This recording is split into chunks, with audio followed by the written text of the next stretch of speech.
Bon, Idriss, déjà ton analyse sur ce match face à Balma. Un match, même si on a l'envie de bien faire, parce que voilà, individuellement on a envie de retrouver un peu du temps de jeu, d'avoir des repères face à une vraie opposition. Donc ça fait plaisir, franchement déjà ça a vraiment fait plaisir. Puis on connaissait des joueurs en face, donc ça nous a fait plaisir aussi. Et après voilà, on se rend compte aussi, moi personnellement ou d'autres joueurs, je pense que le rythme d'un match n'est pas le même rythme qu'un entraînement.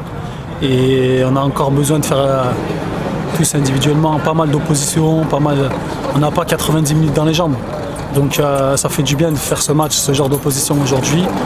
Et voilà, on va en tirer du positif, même si on fait un match unique contre Balma, mais il y avait l'état d'esprit, il y avait l'envie. Voilà, après, il ne faut pas trop en demander non plus. Dans les têtes, c'est difficile. Donc on essaye de faire les efforts pour se faire plaisir aussi, mais on n'est pas libéré comme on devrait l'être. Idriss, tu envisages l'avenir comment maintenant à partir de ce dernier match? Eh ben, c'est difficile de rester optimiste, mais même s'il faut, mais c'est difficile parce que le temps est long. On se dit encore peut-être une semaine, 10 jours.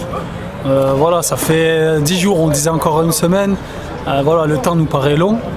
Nous, si on est tous ici, c'est qu'on a envie d'être là en Ligue 2 et on est derrière le club, derrière avec tous les supporters, tout le monde, on a envie de rester ici parce qu'on est bien, on se sent bien, on a fait quelque chose de beau l'année dernière. Maintenant, il faut garder un petit espoir, toujours un espoir, même si ça va être difficile je pense, mais il faut un espoir parce qu'on ne s'est pas battu toute l'année dernière pour rien, quoi. Voilà. Si vous êtes là encore, c'est parce qu'il y a aussi ce sentiment d'acharnement aussi quelque part, peut-être. Ouais, aussi. parce qu'on sent, si vous saviez qu'il y avait des problèmes, vous seriez sans doute parti. Tandis que là, on sent vraiment qu'il y a cet acharnement et que vraiment vous avez envie d'être ensemble. On sent vraiment l'injustice. On la sent vraiment à plein nez parce que le président nous l'a démontré. On a été au tribunal, on était présents, on a vu le procès, on a les preuves concrètes, nous aussi individuellement. On a entendu qu'ils avaient vraiment rien à reprocher. Et là, c'est un problème de stade, mais non, voilà, ils cherchent la petite bête. Bon alors Fabrice, déjà ton analyse sur cette rencontre face à Luzenac en amical ce soir?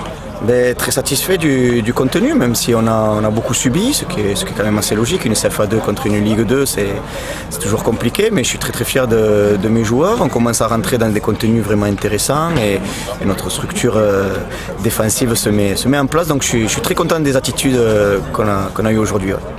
Qu'est-ce qui fait la différence pour Fabrice entre l'ADH et la CFA2 pour le moment?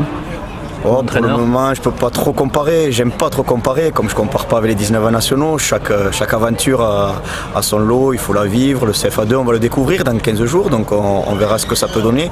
Je me suis régalé en DH, je pense que je me régalerai en CFA2. J'ai un groupe qui est vraiment à l'écoute, qui adhère à tout ce qu'on propose et ça vit pour l'instant très très bien, quoi. Donc Fabrice commence à retrouver ses repères à Balma. Oui, tout à fait. Mais comme j'ai dit, il faut se créer un vécu qu'on n'a pas en commun avec les joueurs. Donc ça, c'est hyper important. Et on s'y attache chaque jour, chaque moment passé sur le terrain. On se construit notre propre aventure. Et voilà, quoi. Ouais. Alors ce soir, c'était peut-être le dernier match de Luzenac. Luzenac qui fait appel en référé au tribunal administratif pour faire stopper le championnat de Ligue 2. Ton sentiment, toi, en tant qu'entraîneur d'un club de la région Midi-Pyrénées? Beaucoup de tristesse forcément, quoi. On est attaché à Luzenac, surtout que je connais très très bien le staff et quelques joueurs, donc je me mets vraiment à leur place. Une accession acquise sur le terrain, des joueurs qui sont là, qui se préparent depuis le 25 juin, un staff qui ne cesse de progresser d'année en année et qui pouvait vivre vraiment quelque chose d'exceptionnel. C'est horrible, c'est comme si on donne un bonbon à un enfant, on y enlève au dernier moment, c'est ce sentiment un peu.